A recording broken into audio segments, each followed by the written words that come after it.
लोहनी परिवारले जहिले पनि त्यो हाम्रो धर्म संस्कृति हो। यसलाई जोगाउनु पर्दछ भनेर विभिन्न ठाउँमा मठ मन्दिरहरू परोपकारका कर्महरू गर्दाखेरि जहिले पनि हामीलाई सम्झिनुहुन्छ।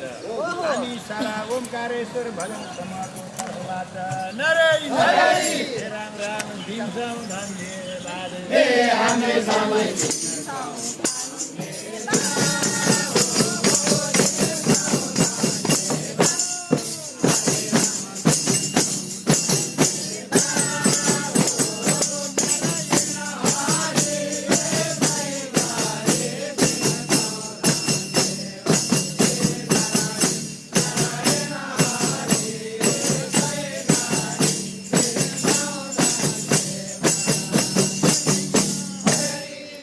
वत्सलहरू हेर्नुहोस्, विदेशमा रहेर पनि आफ्नो देश आफ्नो माटोप्रतिको मोहका